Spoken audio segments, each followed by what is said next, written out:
Bonjour à tous, vous écoutez l'émission Compte à rebours présentée par Thérèse Pan pour Radio Taïwan International.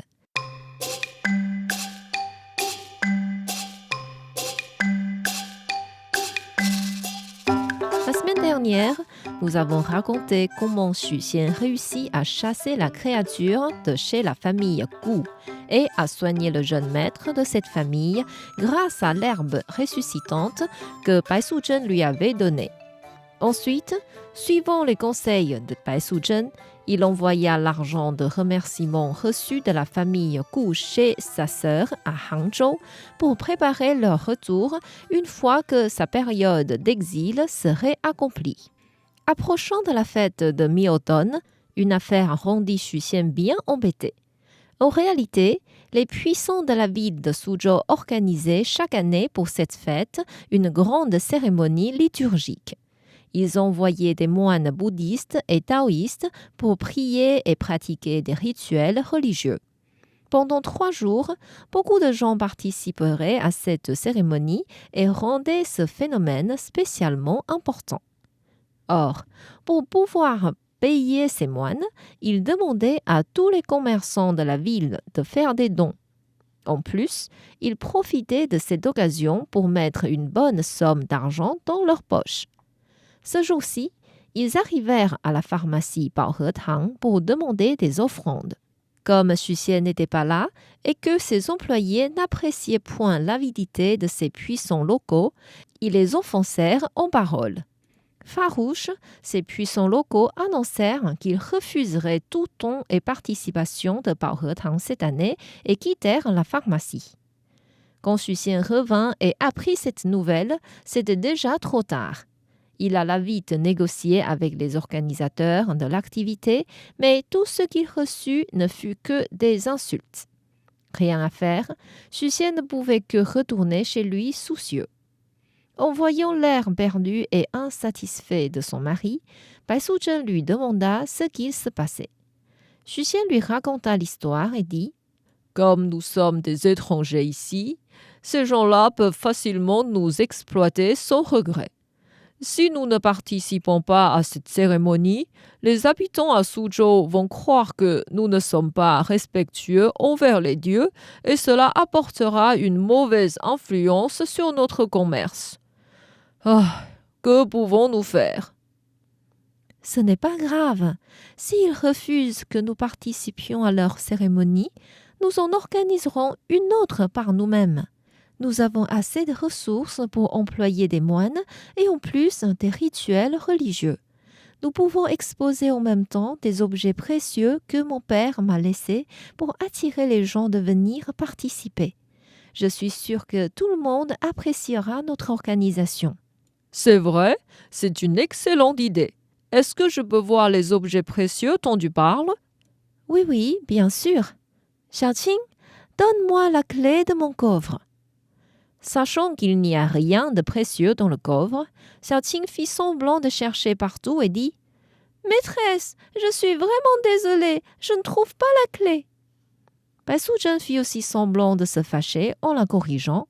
« Comment peux-tu perdre cette clé aussi importante ? Le maître voudrait voir les trésors dedans et maintenant, comment fait-on ?»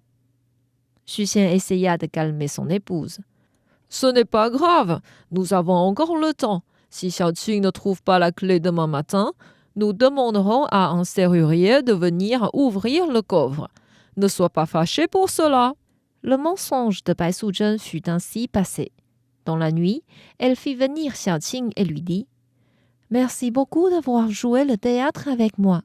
Tu sais bien que nous n'avons aucun trésor, mais pour aider Xu Xian dans cette difficulté, nous avons besoin d'en trouver quelques-uns. Tu m'as dit que tu avais vu des objets très précieux chez la famille Gu. Va donc en emprunter 3 pour ces 3 jours. Une fois que la cérémonie sera achevée, nous les rendrons immédiatement avant qu'ils s'en rendent compte. » L'ordre reçu, Xiaoqing se transforma en une lumière verte et sortit par la fenêtre. En peu de temps, elle arriva chez la famille Gu où elle était restée plusieurs semaines en relation avec le jeune maître de la famille. Elle guetta par la fenêtre et vit Gu Lian en train d'étudier, À côté de lui se trouvait un servant plus âgé. Ce n'était plus le jeune servant de l'autre fois. Comme Gu Lian n'avait pas l'air de vouloir se coucher rapidement, Xiaoqing envoya un souffle dans la chambre. Dès que les deux personnes le sentirent, ils s'endormirent sur le bureau. Elle entra dans le bureau silencieusement et trouva la pièce où étaient conservés les trésors de cette famille. Avec l'incantation pour ouvrir les serrures que Bai Suzhen lui avait apprises, ce n'était point difficile pour elle d'ouvrir les coffres. Elle en choisit 3 des plus précieux, les emballa dans un tissu de protection et quitta la pièce. Si elle partait directement, le malheur suivant pourrait être évité. Mais elle vit son amoureux de l'autre fois endormi calmement et son affection envers lui augmenta. Elle s'approcha de Gu Lian et le caressa en disant « Chérie, réveille-toi !» Gu Lian sursauta et vit Xiaoqing à côté de lui. Il cria de peur. « Ah, au secours! La créature de beau de chambre est revenue !» Le servant fut réveillé immédiatement, mais Xiaoqing avait déjà disparu. Le servant alla vite faire le rapport à la maîtresse, la mère de Gu Lian, et les autres servants allumèrent des torches pour chercher la trace de la créature. Évidemment, ils ne pouvaient rien trouver. La maîtresse dit à son fils « Maintenant, nous savons que la créature n'était pas vraiment morte. Pour éviter des problèmes comme l'autre fois, prépare-toi à aller à Suzhou pour rendre visite à notre bienfaiteur Xu Xian. Nous le remercierons de nouveau de sa grâce et lui demanderons s'il a un moyen pour détruire radicalement la créature. » Gu Lian trouva cela une bonne idée et se prépara à partir à Suzhou dans les jours qui venaient. Du côté de Xu Xian, quand il se réveilla le lendemain et apprit que Xiaoqing avait retrouvé la clé derrière une armoire, il était ravi comme un enfant. Tout en ouvrant le coffre, Bai Suzhen lui dit « Ces 3 trésors que mon père m'a laissés sont vraiment précieux. Il faut que nous employions des gardes expérimentés pour les surveiller. » Et elle sortit une peinture, un encensoir et un vase en jade blanc. Si on mettait une branche morte dans ce vase, non seulement elle revivrait, mais en plus elle porterait des fleurs. La peinture et l'encensoir pouvaient former un ensemble. Quand l'encensoir était allumé, de la fumée agréable sortirait à chaque heure et on entendrait la sonnette d'une cloche donnant l'heure. Et quand la peinture recevrait de l'encens, les musiciens peints joueraient de la musique céleste. Xu Xian n'avait jamais imaginé que ce genre d'objet puisse exister dans ce monde. En suivant le conseil de son épouse, il prépara une pièce avec des tissus de haute qualité et des éclairages spéciaux pour exposer ces objets.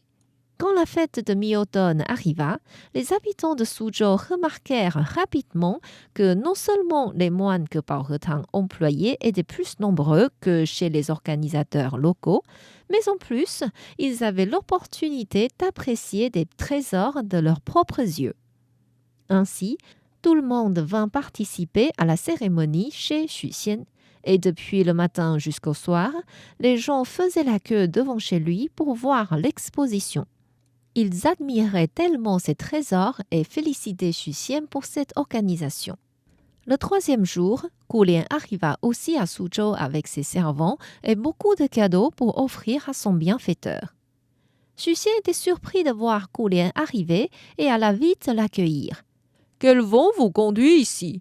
C'est vraiment mon honneur de vous recevoir chez moi. » « Non, non, non, au contraire, vous m'avez sauvé la vie et c'est tout à fait légitime que je vienne personnellement vous remercier. » Xu Xian installa Gu Lian dans leur salon et les servants lui présentèrent tous les cadeaux qu'ils avaient amenés pour lui. Ensuite, ils laissèrent leur maître discuter avec Xu Xian et partirent voir les trésors exposés.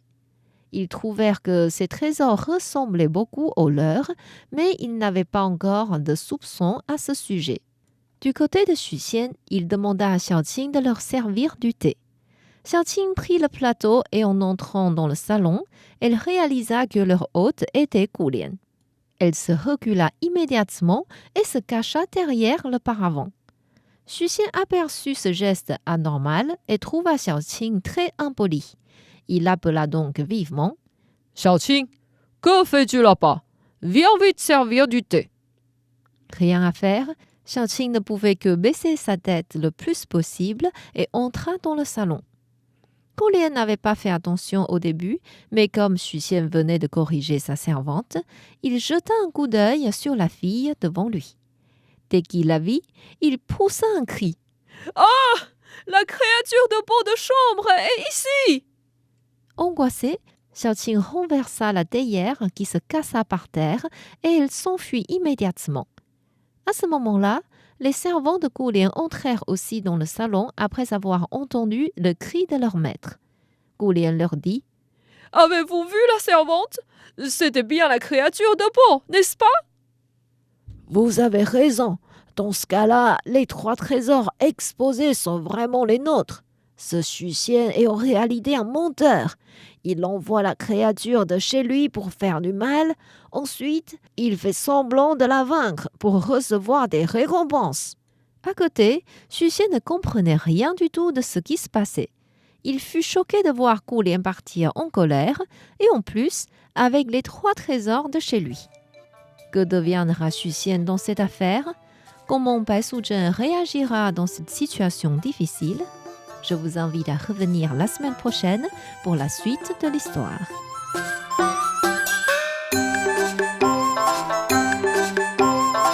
C'était Conte à rebours présenté par Thérèse Pan sur les ondes de RTI.